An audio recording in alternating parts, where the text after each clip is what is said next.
We're going to be talking about mobile-friendly websites. So let's cover what's going to be in this lesson. First, we're going to define what a mobile-friendly website is. Then we're going to talk a little bit about why it's important for your home improvement business. And then we're going to show you how to test your site. And then we'll wrap up showing you how you can delegate and elevate this part of your business. Let's define, what does mobile-friendly mean? Typically, it means it's referring to websites that are built using responsive web design practices and code. So the graphic that you see here shows these numbers in this timeline represent the width in pixels of popular devices. So a popular width for a desktop device will be 1024 pixels. And then that goes down to tablets where it's like 767 to 320 pixels wide, depending on the device. That's a little bit more detail than you need. So the takeaway bullets are this. Responsive web design is typically built on one set of code. It's not a bunch of different websites. It's one website. And that website will adapt to the different screen sizes and devices as needed. And typically the code is optimized for the most commonly used devices. That's hardware and software. And we'll get into that in just a second. So why is mobile friendly so important, especially when it comes to home improvement lead generation? Well, let's look at this from two different angles. The first angle we're going to look at is mobile friendly is important to people. And the second side of this coin is that mobile friendly is important to robots. And those robots are Google's crawlers. So let's take it from the people angle first. As of March 2023, more than half of all website traffic in the world comes from people using mobile devices. On this screen, you can see a chart of the growth of mobile traffic in the United States by quarter from 2015 through the end of 2022. What I actually think is really interesting about this chart is things were really, first of all, it's just a steady upward trend of, the way people access the internet is more and more on their phones and not on bigger computers. And you can see this trend over time. But where this trend started to taper off, guess what that was? That was the COVID lockdown. People were in their homes. And so I'm guessing what happened here, and I don't have any real insight in this, but I'm just making a guess that the reason you see this tail off in mobile devices is because so many people were at home, and if they had access to a bigger device to surf the internet, they were using that. But now you can see it's starting to tick back up. Okay, so that takes it from the people side of things. Your website needs to be mobile friendly because people that you want to communicate with are using mobile devices. Now let's take it from the robot side of things, or from the bot side of things. Google's indexing of the entire internet is now what's called mobile first. This is something they've been talking about for years, and they officially came out in 2021 and said, yes, we indeed index all of the websites on the internet based on the mobile version of their site first. And so that means Google's bots, their little crawlers that crawl across the internet, are going to look at the mobile responsive version of your site to determine the relevance and ranking for your site for different search terms. You also can't opt out of this. It's, Google's world, and we're just playing in it. This is how they're indexing the internet, and it's mobile first. And there's only one index. There aren't different versions of Google's index. If Google decides that they're going to go mobile first, then that's their decision, and there's only one index. The good news is that responsive design means that the mobile version of your website and the desktop version are the same. So it's maybe a little bit misleading to even use the word version because, in an earlier slide, we showed you that if your website is already built with responsive design as part of the construction of it, then there's only one version. It just adapts as different devices access it. But Google is using the version that is presented to mobile devices when it's indexing. So now let's get into how to test your site. But first, let's talk about what it means to test. And I would like to emphasize that you pulling your personal phone out of your pocket or looking at your website on your iPad at home is not really the kind of thorough testing that we're talking about.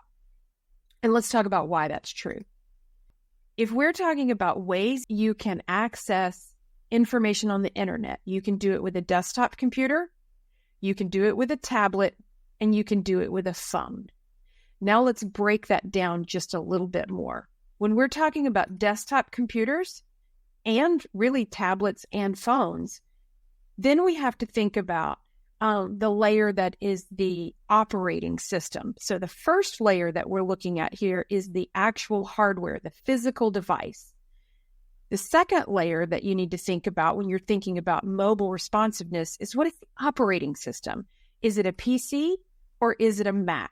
And you can have a PC version and a Mac version of a desktop computer, a tablet computer, and a phone.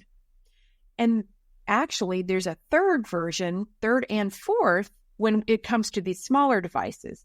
So for both tablets and phones, so on the tablet front, you could have a Microsoft Windows-based tablet, you could have an iPad, you could have an Android-based tablet, or you could be accessing the internet using an Amazon Kindle Fire device, and that has a different operating system.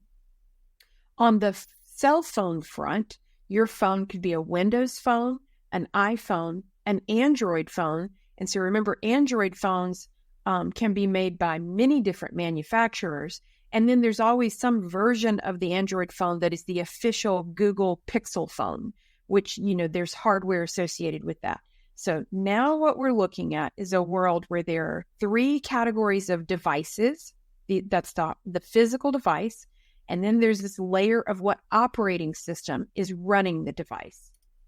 Once you get beyond those two layers, now you have to think about what browser is the user using on their device to access the internet. And the options are Microsoft Edge, Firefox, Chrome, Safari, and then there's some other lesser popular browsers. So there are literally hundreds of different combinations of devices, operating systems, and browsers. So how do you test for that? Luckily, there are tools, and many of them, they're free versions of those tools. So if you go into Google and you search on the phrase free browser testing tools, you're going to come up with a bunch of different options.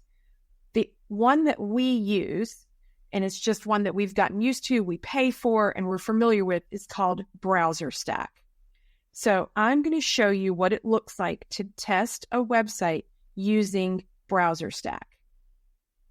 Okay, so I am logged into our BrowserStack account, and what I'm looking at is I'm looking at the ESPN website on a very specific device. So what device is that? Let's move this out of the way. It is an iPhone. No, that was frequently used. It is an iPhone 12 mini version 16. So if I wanted to switch to a different type of browser, this is showing you the power of testing software that right here from my desktop computer, I have access to test all different kinds of iPhones. So I can pick the version of the iPhone, that would be the hardware, and then I can pick the browser that I want to test. I can pick different versions of iPads. I can pick different Android devices and the hardware that those Android devices are running on. Like if I want to look at Samsung Galaxy phones, I can do that here and hear all the different versions and the browsers, the different versions of browsers. I can look at Google Pixel phones, Motorola phones, etc. I can also look at Windows desktop devices and Mac desktop devices. So I picked ESPN just because I just wanted to show you how some of these testing tools work. But within just a few clicks, I can pop from the iPhone mini that I was testing on to the latest version of the Mac OS software. And I can look at this ESPN website in the latest version of Safari. So let's go check that out.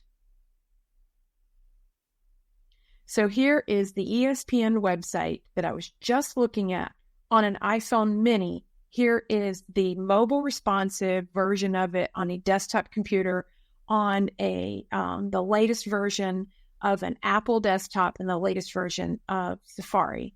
If I want to pop over to, let's do a Samsung Galaxy S10 using a Chrome browser.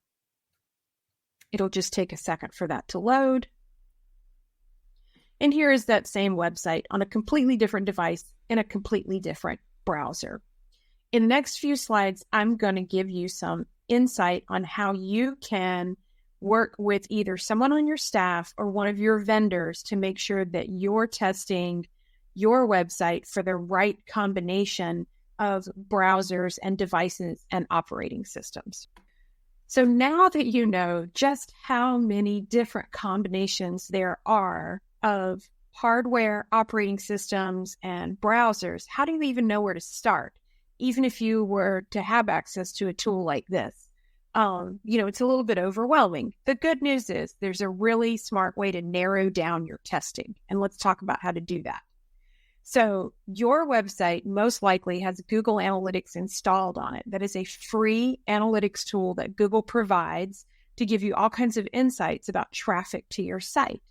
If you drill down deep enough into your Google Analytics data, you will get to a screen that shows the breakdown in percentage of traffic over a specific period of time between mobile, desktop, and tablets. And then if you drill down even deeper in the device section of that report, you will see for your specific website the percent of traffic that you get from different devices, different mobile devices. So you can eliminate a whole lot of testing if you just look at like the top 2 or 3 devices that are accessing your site. If it's a specific version of an iPhone plus an iPad and maybe 1 or 2 Android devices, and if you add up the percentage of traffic that comes from those devices and you test, and let's say that, you add up those elements and they end up to be something like 89% or 92%, then test those devices first. The devices that are accessing your site, like here's on this screenshot is a Motorola XT1068 Moto G 2nd Gen, whatever that is. It is 0.6% of the traffic that is accessing this site. And this is just a sample screenshot. It could even be outdated. It's just showing you that don't spend a bunch of time working with your website vendor to obsess on optimizing your site for this particular device when it is 0.6 of all of your traffic. That data comes directly from Google Analytics. That brings us to the final few slides of this lesson, which is how to delegate and elevate, because we want to emphasize again, the point of these courses is to give you enough information so that you understand the big picture and you can have really meaningful and smart conversations with the people you put in charge of these things. We do not expect that you, as a contractor, owner of a home improvement business, that you're going to be digging really deep into your Google Analytics data. So let's break down specifically what you can delegate and elevate. The first thing you can do is download the checklist attached to this lesson. It's going to cover a lot of the points that we highlighted in this lesson and then give you a specific checklist of things that you should be looking for are really what you should be delegating to someone to test on your website to test for mobile friendliness. Then the next part of that, once you've got the checklist in hand, you've got to decide who are you going to give it to? Who is accountable? And depending on the size of your staff and the vendor mix you have in place, the person you put in charge of testing doesn't have to be the same person or people who's in charge of fixing any issues. You may have someone internally on your staff go through a testing checklist using a free browser testing tool, and then use that to communicate to the vendor who built your website. Or you could have it all be on the shoulders of the vendor who built your website. So there's a lot of different ways to slice and dice who's going to be accountable for this. And then when it comes to, the cadence at which you test and report on this, you don't really need to obsess on mobile-friendly testing every month. You could do it every 6 months or so, as long as you're occasionally checking in to look at the most popular devices that are accessing your site and make sure that your site looks good on those devices. And the caveat to that 6-month benchmark is if you happen to do any kind of major design updates to your site. Otherwise, this needle shouldn't move that much that frequently. But if it's been a while since your site has launched, let's say it's been a few years, this is a really good exercise to go through.